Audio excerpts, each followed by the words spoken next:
Freiler. Penn State Sports Court is in session. It was a quiet bye week in Happy Valley after the Nittany Lions lost in heartbreak fashion in front of a record whiteout crowd to the Buckeyes. Now, the Nittany Lions sit ranked 8th in the AP polls, 4-1 overall. Their shiny-headed leader may want to take things one game at a time, but do the Nittany Lions even control their own playoff destiny? Counselor Hirsh brings the case to this court, stating the Nittany Lions will qualify for their first ever college football playoff in December. Counselor, state your case.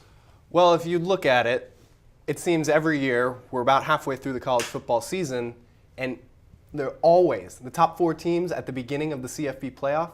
At least one of them does not make the CFP playoff after that first ranking. So let's just take the AP poll for the moment because we don't have the CFP ranking until the end of this month. So if you look at the top 4, you've got Alabama, Georgia, Ohio State, and Clemson. Now, Alabama and Georgia, those 2 teams are going to play each other feasibly in the SEC championship game. Now, the question is, if Georgia makes it through what is a really, really difficult schedule where they have to play LSU and Florida, still remaining 2 really strong one-loss teams, I think as well as Auburn, you have to decide, if they lose the SEC championship game, do you still take them? Well, let's look in this scenario that they don't win out and make it to the SEC championship game at 12-0, and perhaps even some other team makes it in. So you only take one team from the SEC. Now look at Ohio State. Their best opponent is Michigan. Michigan is a very similar team to last year with the addition of Shea Patterson. Now they have a bit of a better offense, but if you look, Penn State is playing just about as well as they did last year, and they're still scoring at an even higher clip. So you have to look at that Michigan game in a couple weeks, and you kind of have to give the edge to Penn State right now. So you could look at the possibility of Penn State finishing the year at 11-1 and having some very quality wins, and the only blemish being to a team that went undefeated through Big Ten play, one of the toughest conference, if not the toughest conference in all of college football. So the only loss is to potentially the number 1 or number 2 team in the country.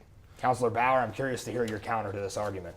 I'll preface this by saying that I'd love to see Penn State in the playoff, but I just don't see it happening based on the schedule.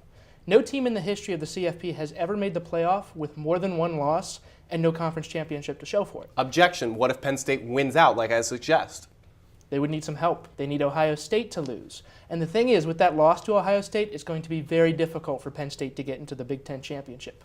Fortunately, they do have 1 loss only at this point, but they're on thin ice, and there are plenty of landmines along the way.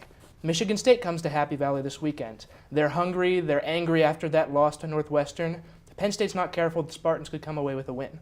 Iowa is also coming to Beaver Stadium at the end of the month. Now, I know that they do most of their damage at Kinnick Stadium, but they have caused crazy things to happen before. They could do it again in October. And probably the biggest roadblock for the Nittany Lions at this point is the team that you mentioned, Michigan. We know that it's not easy to play in the big house, and if Shea Patterson and that offense do what they did in the second half of that Maryland game last week, Penn State could easily be coming out of there with a loss. Objection. They could just do as bad as they did in the first half against Maryland.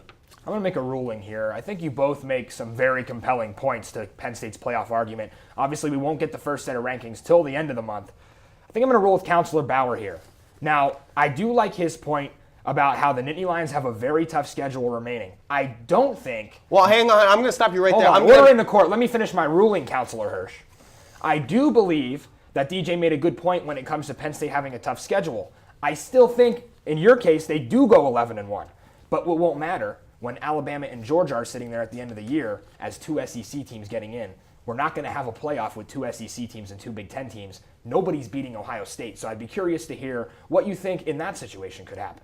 If Alabama and Georgia are both undefeated, I think the winner of the SEC championship game is obviously going in. That's a play. What about the loser? The loser, it depends who it is. I think if it's Alabama, I don't think 12-1 Georgia, say. A 12-1 Georgia, I think they take just because of the rigor of Georgia's schedule. But a 12-1 Alabama, I don't think so. Okay. Alabama hasn't played near the opponents. The SEC West is just not nearly as difficult as it used to be. I'm still going to rule with Counselor Bauer just because I don't think Penn State is getting in the playoff this year. You're arguing that you're taking his point because of their tough schedule, even though they win out that tough schedule?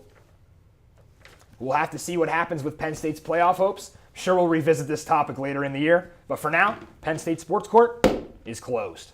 I'm out. Contempt of court, $50 fine.